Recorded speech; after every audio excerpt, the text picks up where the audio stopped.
Good evening there, everybody. What is happening? Hopefully, y'all are having a wonderful day today. So, when it comes down to it, I thought that I would talk about this video that I found very particularly interesting. And this is going to be a video by that of the channel by Mr. DontaesBoxingNation. And DontaesBoxingNation is going to talk about a statement or an upcoming fight, which, in my opinion, is a very decent fight. It's a particularly entertaining fight of that at the junior welterweight division, or excuse me, not the junior welterweight division, but the junior middleweight division, between that of Tony Harrison, who of course is the guy that formerly beat Jamel Charlo, was the first man and so far the only man to beat that of Jamel Charlo, and then of course ended up losing that title in the rematch overall, but still in a very competitive fight. Well, Tony Harrison overall, he's going to have a fight against that of the son of Tszyu, Tim Tszyu. Tim Tszyu, who of course in his last fight had a very competitive fight over Terrell Gausha. I believe the former decent contender of that at 154 pounds. Of course, Tim Tszyu at one point in time was supposed to face Jamel Charlo for that of all the marbles, for that of all the belts. But of course, Jamel Charlo apparently had a hand injury in that of sparring. So of course, he ended up pulling out for that fight. And now this fight is about to occur. And whoever does win this fight, they could potentially get that Jamel Charlo fight. And it would be particularly interesting if Tony Harrison did end up winning this fight. And if there was a third fight between himself and Jamel Charlo, do I think that Tony Harrison would win the third fight against that of Jamel Charlo? No, I don't. But Dante's overall going to talk about this potential fight. I'm also going to talk about it because Tony Harrison said something very particularly interesting. And he said, all in all, that he believes that he can personally knock Tim Tszyu out, which I would agree to a slight degree. I just don't believe that he's going to. I think that it's possible, but Tony Harrison overall, in my opinion, he's just way too flawed of a fighter. And in my opinion, Tim Tszyu is a little bit of a flawed fighter as well. Both these fighters are hittable. But in my opinion, if you just personally have to ask me my fight prediction, I would need to break down these guys a little bit more because, to be honest with you, I've not really watched that much of Tim Tszyu. But I do have to go with Tim Tszyu more than likely in this fight because he's the undefeated fighter. He's the guy that more than likely is going to have a little bit more confidence. And Tony Harrison has just always showed me that, especially in his big fights, that 99% of the time, he's not really going to be able to pull out of them. Even if he does pick up an early lead, he always seems to blow it in some major way. He's almost like the Matt Ryan of that of boxing or something of his sort when it comes down to it. He loves to blow that of big leads. So, like I said, we'll see overall what Dante has to say about it. I'm going to break it down to a certain degree. Just thought it was very interesting. Let's get straight into it. Dante's Boxing Nation, what's going on, guys? So Showtime, they just announced their schedule full of good fights. One of the fights I'm really looking forward to is Tim Tszyu versus Tony Harrison.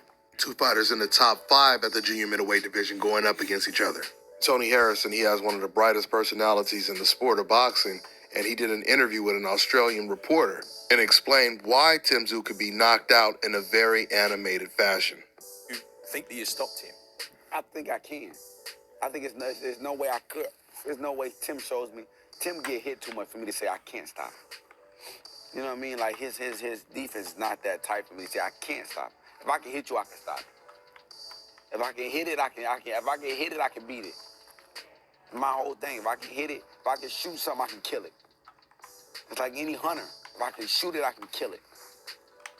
I may not be able to kill it. And of course, for those of you that did not hear Tony Harrison because the volume was a little bit quiet, Tony Harrison overall was saying that overall that you can't tell me that in my mind overall that I wouldn't be able to stop him.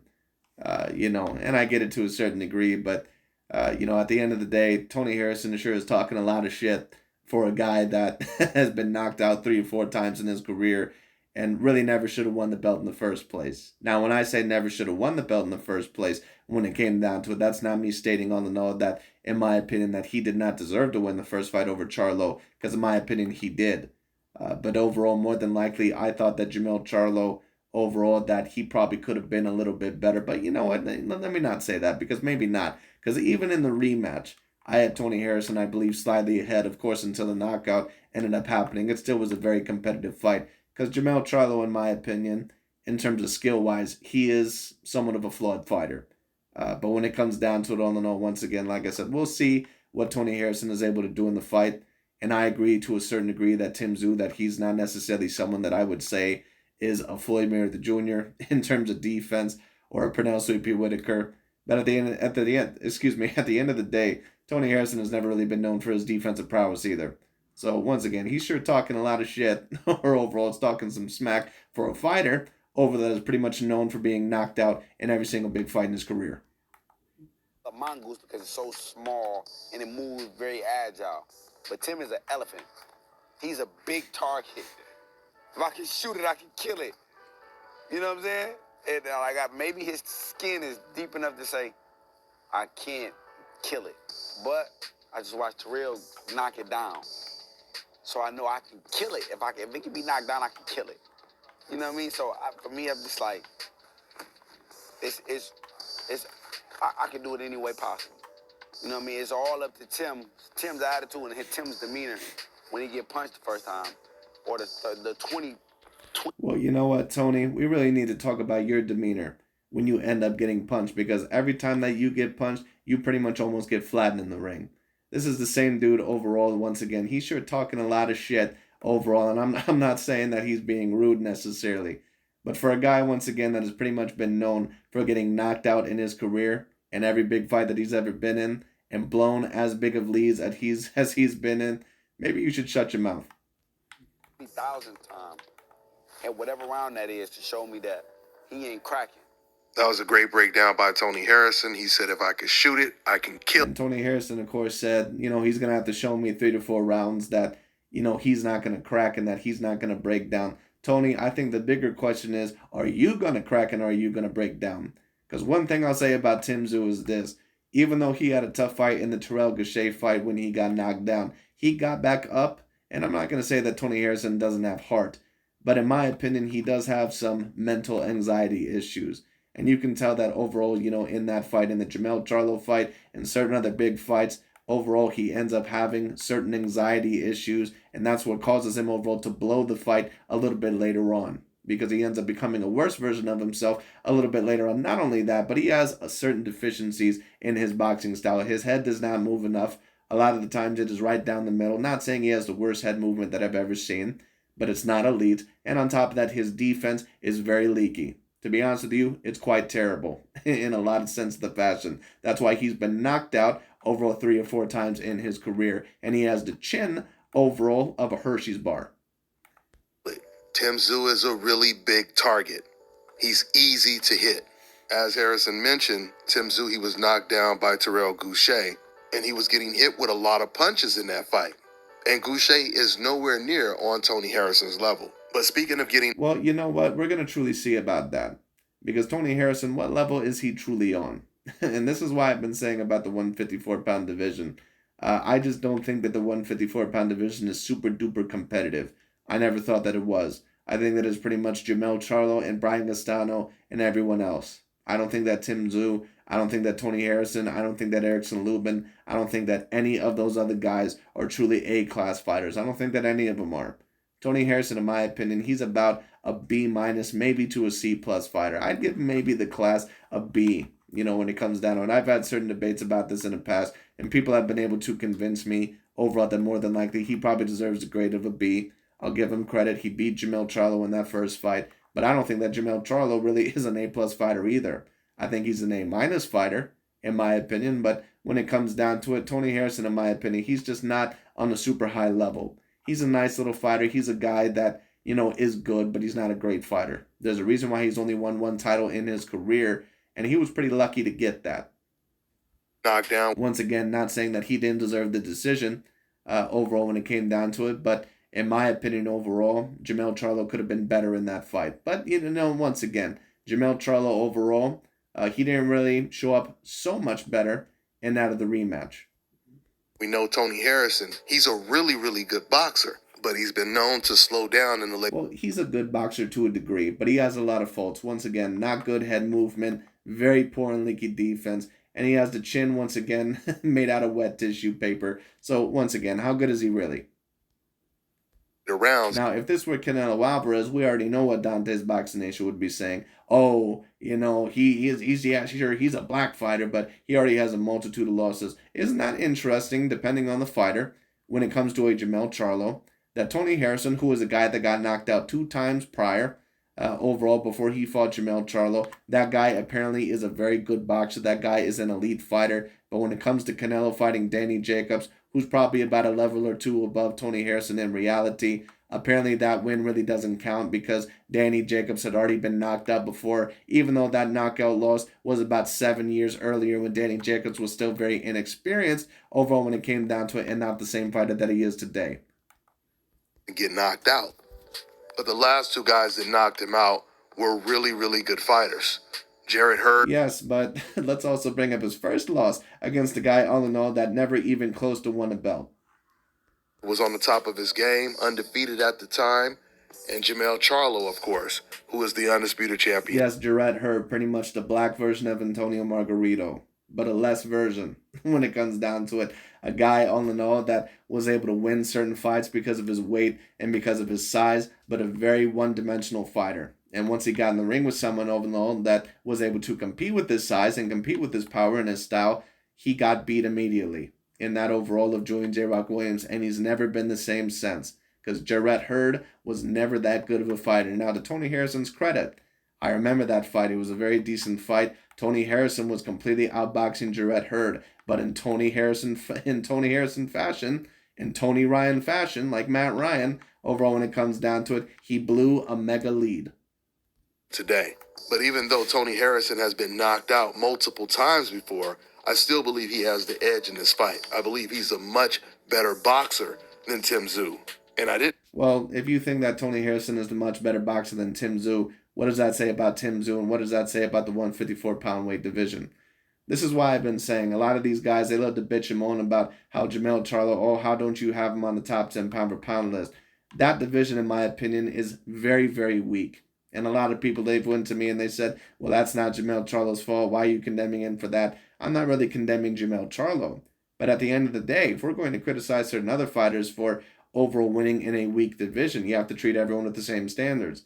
And don't get me wrong, Jermell Charlo is debatably a top 10 pound-for-pound fighter. I don't personally have him there. And the reason why that is overall is because when you talk about certain top 10 pound-for-pound fighters, like I said, I have certain people that look at me like I'm crazy.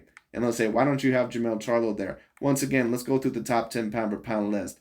And when you talk about that top 5, you're talking about certain fighters like Alexander Usyk, who is probably right now the number 1 pound-for-pound fighter, at least debatably. You have Terrence Bud Crawford, you have Errol Spence Jr., you have Tyson Fury, and you have Canelo Alvarez. Is Jermell Charlo over any of those fighters? No. No, he's not. Now, some people may say, well, what about Canelo Alvarez? Because Canelo Alvarez recently lost. Yes, but with his resume, and overall still with what he's been able to do within the past years, when it comes down to it, like that Caleb Plant win, in my opinion, that's probably a bigger win than any of the wins in Jermell Charlo's career, period, point blank. And some people overall may disagree. Maybe you could argue that Brian Castano is around the same level, but I'm not quite sure if I would debate that. Maybe you could, because Brian Castano had a very decent amateur background, I believe, and I would probably say that he was around an A- level fighter as well. But what I'll say is this, if you're going to debate that Caleb Plant and Brian Castano were about on the same level, in my opinion, I would debate that when it came down to it, because both of those fighters were A- level fighters. Jermell Charlo, in my opinion, he clearly should have lost that first fight against Brian Castano. And against an A- fighter like that of a Caleb Plant, Canelo pretty much was able to dominate that fight, or at least clearly win it. So overall, once again, that's why, in my view, Canelo is still within the top 5. So let's now go to the bottom 5. So is he above a certain fighter like a Shakur Stevenson? Not in my opinion. You're talking about a fighter that was able to beat an Oscar Valdez, a fighter that's around the same level as a Brian Castano. Shakur Stevenson is a 2 or 3 weight division champion. He's undefeated, and he's more skilled than Jermell Charlo. So what about Devin Haney? Devin Haney, another fighter that was recently able to beat an A- fighter, and that of George Kambosos was able to be more dominant. And on top of that, when it came down to it, is undefeated, is completely undisputed. I don't have Jermell Charlo above Devin Haney. I don't have him above either of those fighters. So let's move on to the other ones. What about Josh Taylor? Now, recently he did have a controversial decision, in my opinion, over that of Jack Catterall. When it comes down to it. But Jermell Charlo, in my opinion, he also has that controversial decision over that of Brian Castano when it comes down to it. And on top of that, he also has a loss to a B grade level fighter, debatably a C grade level fighter, in Tony Harrison. So is he really above Josh Taylor? Remember, Josh Taylor beat up Jose Ramirez, and he also beat Regis Prograis. Two guys that you certainly could debate are on the A- to A grade level, especially for that weight division. So is Jermell Charlo really above Josh Taylor? In my opinion, he probably wouldn't be. So let's talk about even some other fighters. Is he above Artur Beterbiev? Probably not. Is he above someone overall like that of a Dimitri Bivol, who recently defeated Canelo Alvarez and Gilberto Zeta Ramirez? Probably not. Is he above someone overall like that, of a Naoya Inoue? Some would debate that. But in my opinion, with the work that Inoue has done recently, probably not. So like I said, I've had certain people that have told me overall, oh, you're crazy. Why don't you have Jermell Charlo in your top 10 pound per pound? Does he really deserve to be within the top 10 pound per pound? Now, you could debate that he is, but in my opinion, to say that he is undisputedly within the top 10 pound for pound, and not only is he top 10, but he's top 5, in my opinion, nah, sorry, I can't roll with that. I can't agree with that once again because of all the points I just listed. He clearly isn't top 5. He's clearly not Canelo. He's clearly not Tyson Fury. He's not Usyk. He's not Crawford. He's not Spence. He's not any of those guys. So then you have to go to the level below. Is he Dimitri Bivol? Overall, who'd probably be top 6 or around top 5? Is he Artur Beterbiev? Is he Haney? Is he Stevenson? Is he Josh Taylor? Is he Naoya Inoue? Is he any of those guys? No, no, no, no, and no. He's not any of those guys. And that's why Jermell Charlo, in my opinion, he's not on my top 10 pound for pound list either. Period. Know that Harrison was this much taller than Tim Tszyu until I seen him do the face-off. Tim Tszyu is definitely really dangerous with that right hand that he has. I mean, overall, he has some good power. Tony Harrison was completely outboxing Jarrett Hurd before he got stopped by Jarrett, and he beat Jermell Charlo in the first fight, and he was doing really well against Jermell Charlo in the rematch before he got stopped. So when it comes to the Tim Tszyu fight, I think it's almost a guarantee that Tony Harrison, he's going to be outboxing Tim Tszyu the entire night. The only question is... We'll see about that. And this is going to be a very interesting fight for that of Tim Tszyu, and this will tell me what type of a chance he really has that over Jermell Charlo. From what I've seen of him, I don't really think that he has that much of a chance, at least a realistic enough chance to really beat him. I think that he's a little bit too hittable and a little bit too flawed as a fighter from what I've seen. But this Tony Harrison fight is going to be a great introduction. It's going to be great practice. So let's see what happens. Will he be able to sustain it? Or will he end up getting caught and getting knocked out late like he did when he lost to Jarrett Hurd and Jermell Charlo? Well, you mean in every big fight in his career? More than likely, at least overall what I see happening here, Tony Harrison more than likely is probably going to lose this fight by knockout. Or is more than likely going to lose this fight a little bit later on. Tony Harrison, for whatever reason, can never keep his composure together. When it comes down to it, more than likely he suffers from anxiety issues. There are certain fighters that suffer from that. Zab Judah was one of those fighters. When it came down to it, Adrian Broner was one of those fighters. Certain fighters that either A, didn't have the boxing IQ, or they were able to perform decently well overall in the beginning of certain fights, but then overall later on, they would start to decrease. Fernando Vargas was another one of those fighters when it came down to it. Well, let me also state this. Adrian Broner was more than likely a fighter that just didn't have the boxing IQ. When it came down to it. But he does have certain anxiety issues, especially if you put a good offensive game plan on him, because then he'll pretty much go in a defensive shell and he really won't throw a whole lot. Zab Judah was another one of those fighters. That's a great example because Zab Judah, he could pretty much almost go with any fighter in the world. Tony Harrison, in my opinion, in terms of skill-wise, he probably was a little bit below Zab Judah, in my opinion, when it came down to it. But Zab Judah was another great example. He'd give any fighter, all the way from Floyd Mayweather Jr. to Miguel Cotto, overall to Joshua Clottey, to really whoever he was in the ring with, he'd give them hell over for the first three to five rounds. But after overall that 5th or 4th round, he would completely collapse in the fight. And usually it would end up with him getting stopped or very thoroughly embarrassed against the more elite fighter. Find out next weekend. That's all I got for now, guys. I'm on to the next one. But anyways, that's really about it. I just thought that I would talk about that. Thought that was a very particularly interesting video. We're going to see how that fight occurs. That's going to be a very particularly interesting fight. Some very, very good fights that are happening overall this year. But that's really about it. Anyways, that's pretty much it for today. Thank you guys so much for watching. We will see how that fight occurs. Going to be very interesting. But that's pretty much it. Talk to you all later.